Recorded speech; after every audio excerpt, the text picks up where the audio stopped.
जिस आदमी ने हिरोशिमा पर एटम बम गिराया और एक एटम बम के द्वारा 1 लाख आदमी 10 मिनट के भीतर राख हो गए, वो वापस लौट के सो गया। जब सुबह उससे पत्रकारों ने पूछा कि तुम रात सो सके, उसने कहा क्यों? खूब गहरी नींद सोया, आज्ञा पूरी कर दी, बात खत्म हो गई। इससे मेरा लेनी देना क्या है कि कितने लोग मरे कि नहीं मरे, ये तो जिन्होंने पॉलिसी बनाई वो जाने, मेरा क्या। मुझे तो कहा गया कि जाओ बम गिरा दो फलां जगह, मैंने गिरा दिया, काम पूरा हो गया, मैं निश्चिंत भाव से आके सो गया।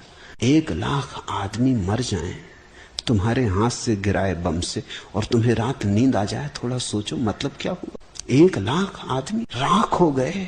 इनमें से तुम किसी को जानते नहीं, किसी ने तुम्हारा कुछ कभी बिगाड़ा नहीं, तुमसे किसी का कोई झगड़ा नहीं। इनमें छोटे बच्चे थे जो भी दूध पीते थे, जिन्होंने किसी का कुछ बिगाड़ना भी चाहा हो तो बिगाड़ नहीं सकते थे। इनमें गर्भ में पड़े हुए बच्चे थे, माँ के गर्भ में थे, अभी पैदा भी न हुए थे, उन्होंने तो कैसे किसी का क्या बिगाड़ा होगा। एक छोटी बच्ची अपना होमवर्क करने सीढ़ियां चढ़ के ऊपर जा रही थी, वो वहीं के वहीं राख होकर चिपट गई दीवार से, उसका बस्ता उसकी किताबें सब राख होकर चिपट गए। 1 लाख आदमी राख हो गए और ये आदमी कहता है मैं रात सो सका मजे से। ये सैनिक है। सैनिक का मतलब इतना है कि वो आज्ञा का पालन करे। दुनिया में आज्ञा पालन करने वालों के कारण जितना नुकसान हुआ है, आज्ञा न पालन करने वालों के कारण नहीं हुआ। और अगर एक अच्छी दुनिया बनानी हो तो हमें आज्ञा मानने की ऐसी अंधता तोड़नी पड़ेगी।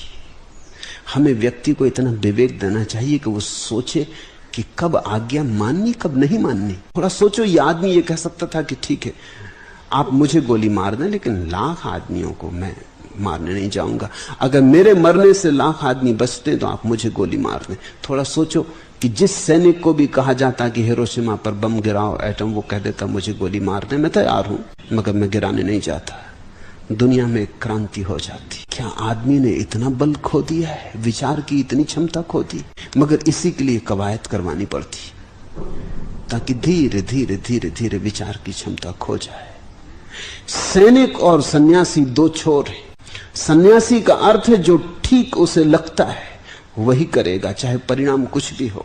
और सैनिक का अर्थ है जो कहा जाता है वही करेगा, चाहे परिणाम कुछ भी हो। सन्यासी बगावती होगा ही, बुनियादी रूप से होगा। इसलिए मैं कहता हूं धार्मिक आदमी विद्रोही होगा ही। अगर कोई आदमी धार्मिक हो और विद्रोही ना हो तो समझना कि धार्मिक नहीं, उसने सैनिक होने को सन्यासी होना समझ लिया है। वो मंदिर भी जाता है, पूजा कराता है, लेकिन उसकी पूजा कवायद का ही एक रूप है।